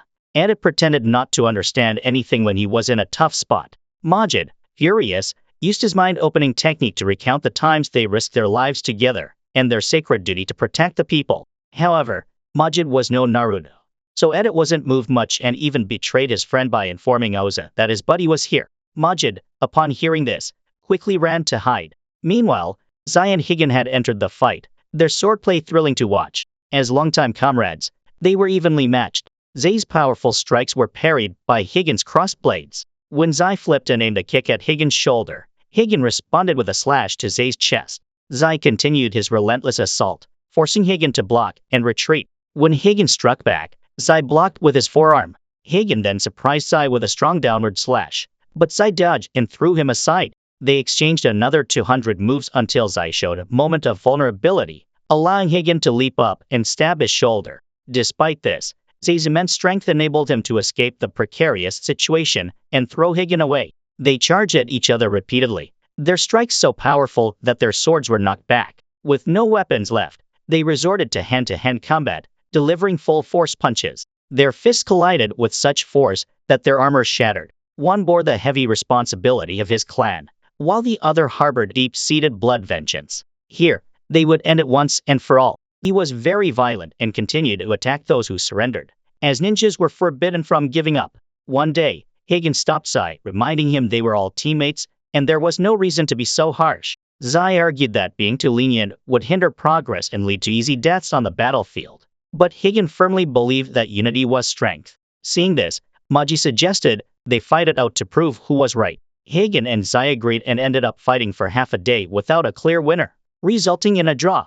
Zai practiced swordsmanship in the bamboo forest every night, making it easy for Maji to find him. Maji knew Zai terrified everyone, but was kind to the crows. Despite being nicknamed the Grim Reaper, Hagen was the only one who remained calm when fighting Zai, which piqued Maji's curiosity about Hagen. Since then, Zai secretly observed Hagen. After the final test, only the three of them passed completely. The clan leader assigned them a mission to earn their rank. That night, as they finished their task and were about to leave, the enemy's rescue team arrived, heavily armed and with helicopters, blocking their only escape route. Hagen and Maji were still figuring out a plan, but Zai didn't hesitate for a second. He rushed out to distract the enemy, buying time for his friends to escape. This shocked Hagen and Maji. They couldn't tell if Zai was brave or just reckless. Zai was incredibly strong. He set off a bomb and used the dust and smoke to cut down an entire platoon. However, human strength has its limits, and Zai was exhausted with another platoon still ahead of him. He resigned himself to his fate, collapsing in defeat. But before his eyes, the platoon in front of him was defeated. Hagen and Maji had come back to help him, taking Zai by surprise. Zai joined the fray, and he and Hagen fought seamlessly together. In the end, the three of them defeated the entire rescue team without a scratch. It turned out that Yamaji had alerted the enemy to increase the mission's difficulty. When they returned, Zai scolded his friends for not leaving to complete the mission, saying that completing it without any casualties would have been ideal. Hagen felt that Zai was too valuable to lose and believed that together, the three of them could achieve great things. Maji reminded Zai that he wasn't alone, which deeply moved him. Zai revealed that he had been abandoned by his parents at birth and left to die in the mountains, but was saved by crows. Since then, he only trusted the crows and his own strength. This was the first time he had fought with trust in his teammates, which was a novel experience for him. He felt that with them by his side, anything was possible. It had been a long time since I felt such joy. From that day on, they always completed missions together, becoming as close as family, but nothing lasts forever. One day, Hagen and Maji announced they were leaving the organization because they were expecting a baby, which devastated Zai. They had promised each other to move forward together, and now they were abandoning him. Zai couldn't accept it and asked them to end his life because, if they didn't, he would hunt them down in the future. However, Hagen and Maji just bowed their heads and walked away, leaving Zai to scream in helplessness. He was left with a wound that would never heal. Back in the present, Hagen and the group had arrived at Zai's meeting point. It was an old ninja hideout from before Yamaji took over the clan. Jackson wondered why they didn't just ignore the challenge, but Hagen refused. Zai was a part of his past, and he believed one must confront their past to move forward. Hagen entered the hideout, where Zai appeared in a cool new outfit. Meanwhile, Majid had a private conversation with his boss, Edit. He informed Edit that Emma was dead, which came as a shock. Majid knew that Edit was a spy for Azza, but still trusted him as a close friend. He asked Edit if there were any other colleagues who hadn't accepted bribes from Azza to submit evidence to prosecute Alza. Edit pretended not to understand anything when he was in a tough spot. Majid, furious, used his mind-opening technique to recount the times they risked their lives together and their sacred duty to protect the people. However, Majid was no Naruto, so Edit wasn't moved much and even betrayed his friend by informing Oza that his buddy was here. Majid, upon hearing this, quickly ran to hide. Meanwhile, Zai and Hagen had entered the fight, their swordplay thrilling to watch. As longtime comrades, they were evenly matched. Zai's powerful strikes were parried by Hagen's crossed blades. When Zai flipped and aimed a kick at Hagen's shoulder, Hagen responded with a slash to Zai's chest. Zai continued his relentless assault, forcing Hagen to block and retreat. When Hagen struck back, Zai blocked with his forearm. Hagen then surprised Zai with a strong downward slash, but Zai dodged and threw him aside. They exchanged another 200 moves until Zai showed a moment of vulnerability, allowing Hagen to leap up and stab his shoulder. Despite this, Zai's immense strength enabled him to escape the precarious situation and throw Hagen away. They charged at each other repeatedly, their strikes so powerful that their swords were knocked back. With no weapons left, they resorted to hand-to-hand combat, delivering full-force punches. Their fists collided with such force that their armor shattered. One bore the heavy responsibility of his clan, while the other harbored deep-seated blood vengeance. Here, they would end it once and for all. Zai remembered when he first received a mission to hunt down rogue ninjas. This clan had given him everything, from status to pride. Ninjas were meant to serve the greater good, so even if those fleeing ninjas were cherished comrades, Zai would kill them. Maji and Higan had tried to dissuade him, but Zai's resolve left them saddened. Back in the battle, they once again clashed, unleashing fierce and cunning moves. Kicks were met with punches. Zai kneed and punched downward, but Higan dodged, spinning to deliver a kick and then a follow-up stomp. Zai staggered, but quickly regained his balance. They continuously countered each other's moves, striking back instantly. The back and forth exchange was relentless. Higan threw Zai down and punched with all his might, but Zai reversed the move and repeatedly struck Higan. The stalemate continued, with neither gaining the upper hand, forcing Zai to form seals and unleash a secret technique. Lightning tore through the sky as Zai performed his thunder attack, dominating the surrounding space. Suddenly, he moved so quickly that Higan's eyes couldn't keep up. Every step Zai took shattered the ground beneath him, relentlessly attacking Higan, who struggled to keep up. Zai was determined to kill Higan again if he resurrected. Realizing he was in trouble, Higan took the opportunity to form hand seals while being kicked away. The serene lake mirrored the sunlight as Higan performed a secret technique, momentarily halting the flow of time. This technique heightened all his senses to their peak. Zai's movements slowed as he charged, allowing Higan to easily land a powerful hook that sent Zai flying several meters back. Shocked, Zai attacked again, even faster, only to be repelled each time. Frustrated, Zai drew his sword, but Higan still blocked his strikes. Eventually, they clashed fiercely, fists and swords meeting with such force that they were both thrown back, shattering the ground. The impact dislodged Zai's mask, revealing half of his horribly disfigured face, startling Higan. It turned out that after letting Higan and Meiji escape, Zai had been interrogated but never uttered a word. The price he paid was having half his face permanently scarred by a brand. Remembering this, Zai charged at Higan with renewed fury, but Higan defended and blocked every strike. Zai accused Higan of betrayal, leading to their deadly conflict. Higan argued that no cause was worth sacrificing love and important people. Ignoring this, Zai swung his sword with all his might, only for Higan to break it with a punch. Higan then revealed that he and Maji had never truly belonged to the village, which enraged Zai further, prompting a flurry of punches. "Why did you give me hope, only to betray the village and our friendship?" Zai shouted. Higan insisted that they saw Zai as family, but Zai, not believing him, knocked him down and went for his sword. However, as he prepared to strike, Zai hesitated upon seeing a tattoo on Higan's shoulder. Higan explained that both he and Maji had the same pattern tattooed to remember the day they drank together. Considering Zai as family, the former ninja revealed that he and his wife had always wanted to find a new horizon with Zai, shaking Zai's resolve. Despite the emotional turmoil, Zai, driven by his pain, stabbed Higan, with the sword piercing his body. Higan vowed not to fall until he destroyed the entire organization. Proclaiming his belief in his cause, Higan gathered his energy and struck Zai with a blow that sent him crashing into a wall, rendering him unconscious. Higan told the fallen Zai that if he were the one hunting them, he and his wife would accept whatever fate Zai decided for them, but begged for Ken's life to be spared. However, Maji believes that once Zai sees their son Ken, she will understand the new horizon they promised each other, and that a ninja also has the right to live happily. Zai passed out immediately after, and their battle with the past ended. Majid, after being chased, managed to escape back to Jackson. The plan involving their colleague Chico fell apart, so Majid asked Jackson about the situation. Jackson was also stuck because he needed Emma's fingerprints to unlock something. Unfortunately, she hadn't left any prints in the car, leaving Jackson at a loss. Feeling down, he took a drink, which jogged Majid's memory that Emma had touched his daughter's painting. Sure enough, as she said, the painting had Emma's fingerprints and became a source of hope. Meanwhile, Joseph, having exhausted Yamaji's usefulness, started to turn against him.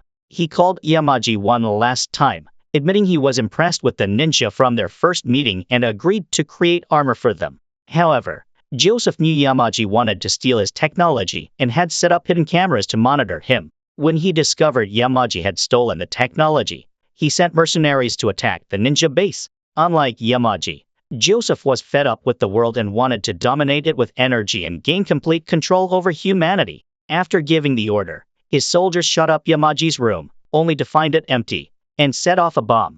The base collapsed almost immediately, killing the mercenaries. Yamaji had set a trap and taunted Joseph, saying he would visit him soon, making Joseph furious as he pounded on a glass door like a child. Eventually, Yamaji arrived with his men, all dressed sharply, taking their time since the building's occupants were now trapped. His followers swiftly killed everyone in the building to take control. Joseph, now terrified, watched his guards get executed. He fled for his life, but being on the 90th floor, the wait for the elevator was agonizing. As the ninjas closed in, the elevator door finally opened. Joseph fired, but luckily it was Deli, who had come to save him.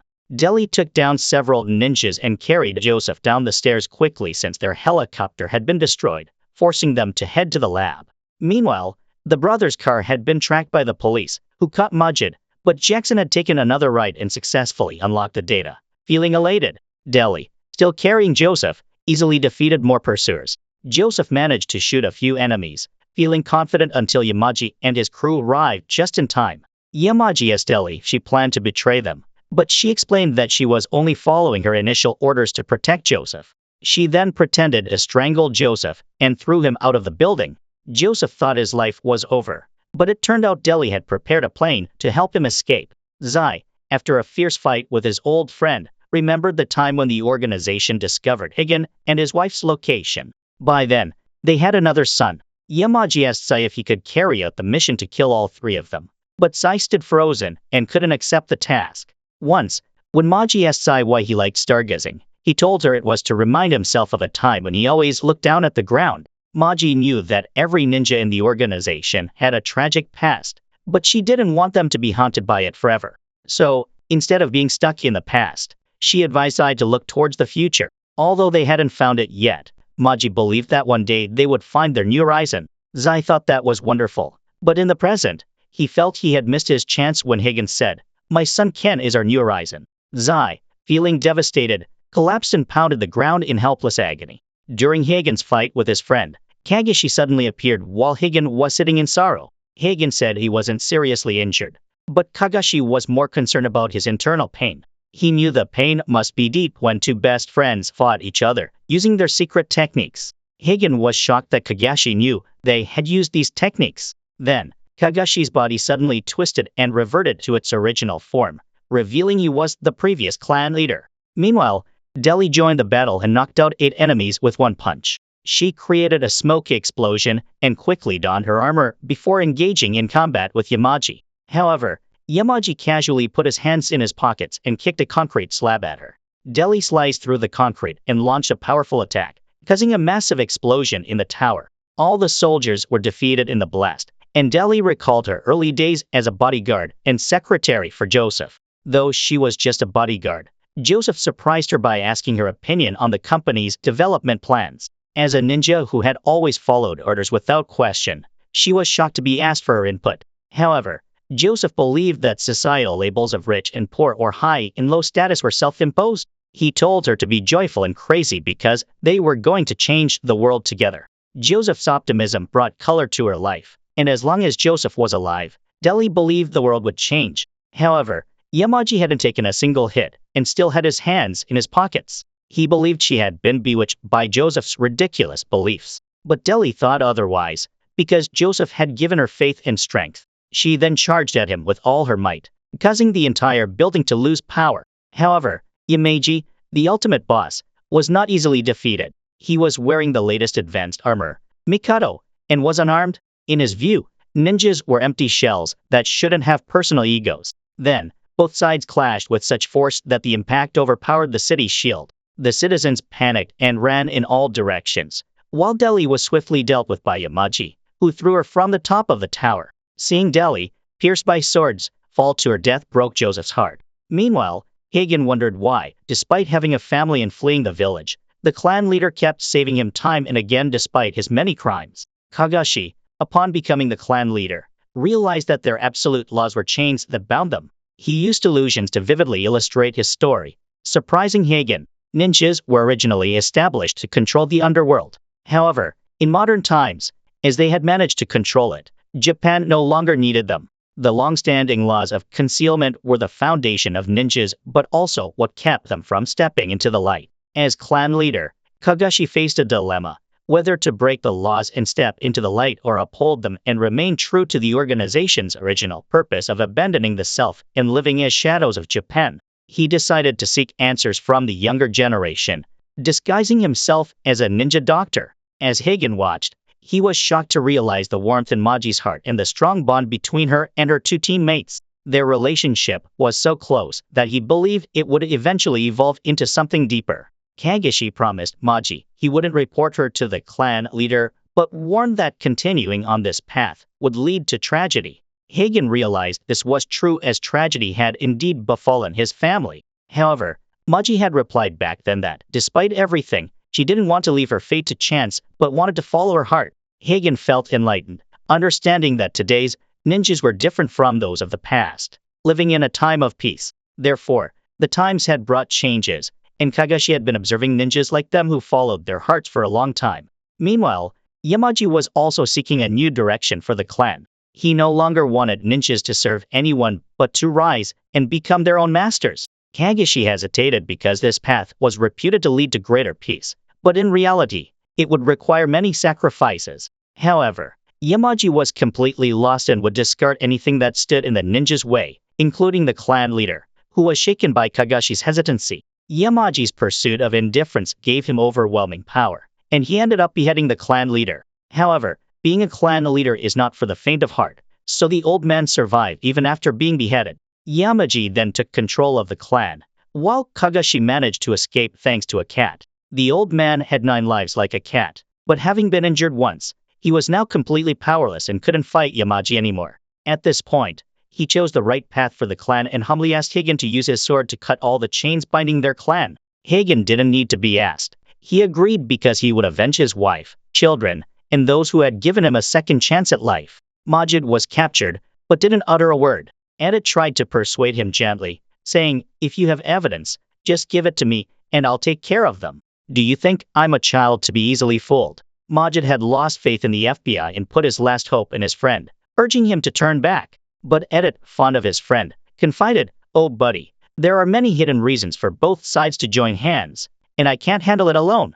Unfortunately, just as Edit was softening his approach, he received news that Majid had released Azaza's data online, making Edit furious. He couldn't understand why his friend kept digging his own grave. Majid, knowing his friend well, left a way out by blacking out the names of the FBI employees who took bribes. This way, Edit and the FBI could still turn around and support the people once they knew all the top officials were corrupt. Majid, seeing his friend in a bind, pressured him to make a choice, reminding him that it was Edit who had taught him about justice, yet now it seemed Edit had none left. Majid humbly asked him to rekindle his passion for justice one more time, which deeply shook Edit. He told everyone to turn off the cameras so he could have a heartfelt talk with his friend. Even so, Edit made it clear, "I'm not someone who can be easily brainwashed like in the stories." Majid realized that talking wouldn't work, so he decided to make his final appeal with his fists. The two took off their shirts, revealing their beer bellies, and started brawling. Meanwhile, Yamaji had taken over Oza's robot ninja army and used them to control the top officials, turning him into a terrorist wanted everywhere. At his wit's end, Joseph became extremely dangerous. He hacked into his own system, taking control of all the power plants in the country.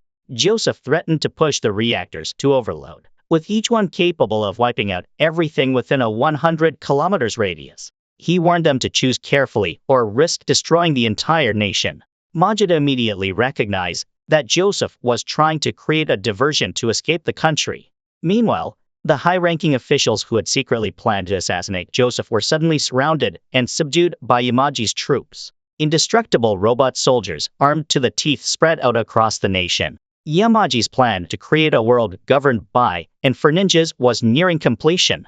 This would be a place for ninjas, free from greed and arrogance, a new horizon for ninjas to seek and control. The bloodshed and pain of today would pave the way for eternal peace in the future. Unexpectedly, it turned out that the old man's remaining eye was a special one, and Hagen was the last obstacle in his path. The situation became dire as the ninja seized control of the Pentagon and other key bases, while Joseph took over the power plants. Luckily, two estranged friends made peace after a fight, and Edit, after being punched back to his senses, realized the righteousness of their cause. He promised Majid they would share a drink once this was over. Majid's task now was to find Joseph. The Prime Minister questioned Aoza, accusing him of building an army to take over the country. However, Yamaji insisted he was bringing peace to the world by maintaining the balance of power. With too many religious factions and greed causing endless conflict, the ninjas would become the ultimate force, ruling the world and eliminating all who threaten peace.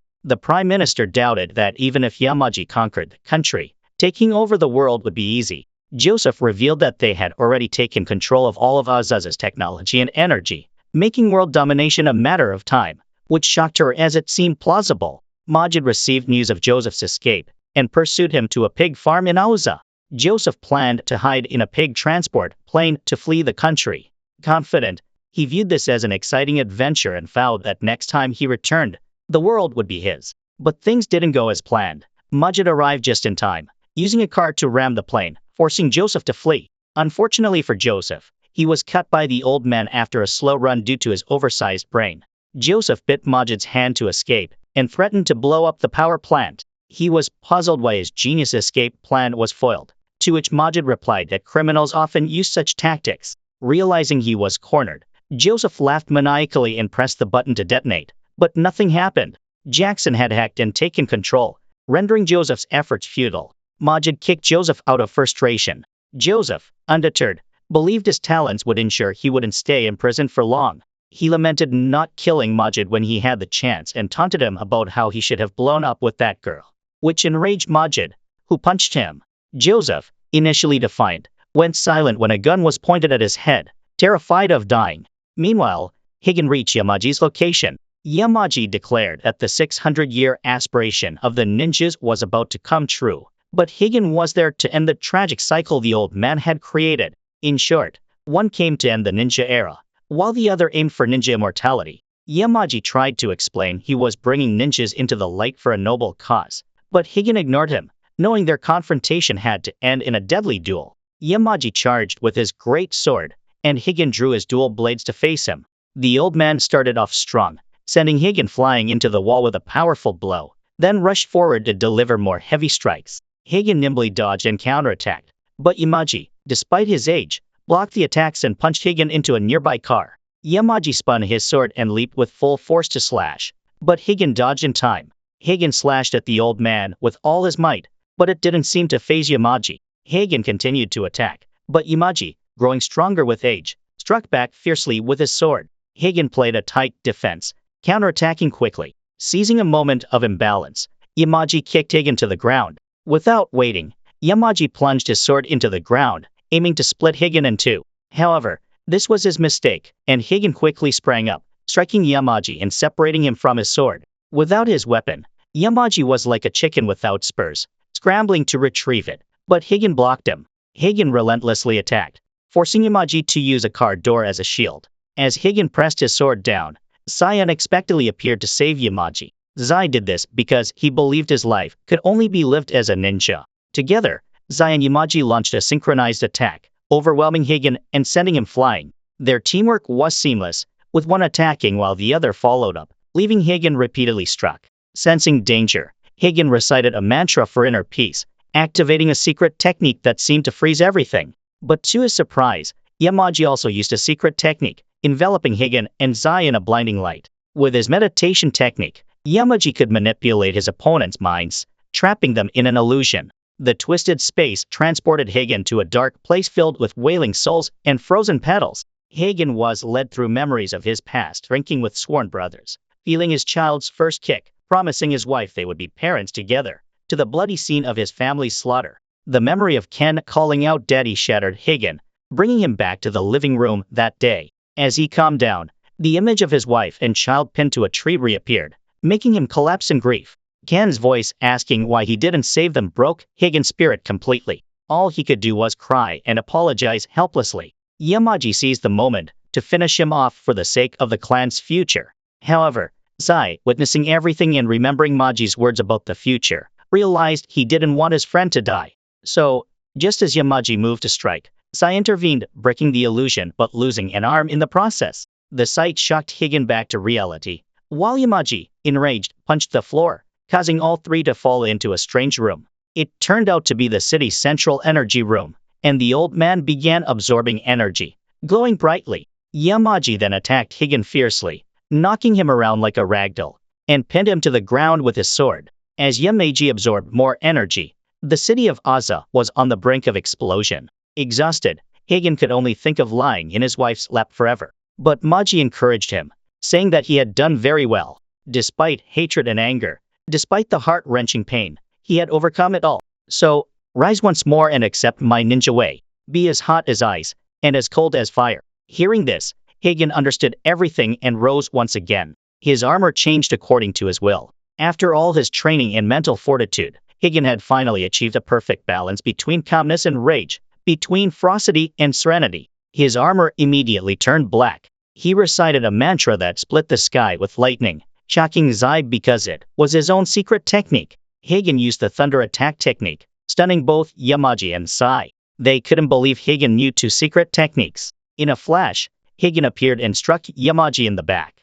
Yamaji fired electricity after him, but Higan was too fast for even the lightning to catch. Each time Higan passed by, he struck Yamaji, completely overwhelming the old man. Zai realized his friend had reached the pinnacle of a ninja's skill. Yamaji, enraged, gathered all his lightning power for one final attack, while Higan, without hesitation, charged forward. The clash of his inner fire and Yamaji's technique shook the ground and sent a pillar of light shooting into the sky. Yamaji collapsed after the blow, still believing that the remaining ninjas would carry on his will. However, they had all been defeated by the exiled ninjas who had been hiding all this time. Even in death, Yamaji couldn't forget the brutality of war and believed that peace had to be taken by force. Higan retorted that Yamaji was stealing peace from others, to which Yamaji had no reply and passed away. Joseph was captured, still talking incessantly. Apparently, Maj had been so enraged that he fired a warning shot near Joseph's ear, threatening to send him back to jail each time he got out. All threats were now peacefully resolved. Zai picked up a sword, intending to commit seppuku to atone for his actions, but Higan stopped him in time. Zai insisted that as a ninja who attacked his leader, he didn't deserve to live. Higan calmed him, saying there was no longer a ninja organization. This pained Zai deeply. Higan explained that he survived thanks to friends who believed in him. Therefore, they both had a responsibility to live on and honor those cherished people. Higan urged Zai to continue living so the memories of those precious people would live on in their hearts. Zai understood, and Higan, having let go of his hatred, continued his journey, believing that each of them would find a new horizon for themselves. The movie ends here. Goodbye, and see you in the next films.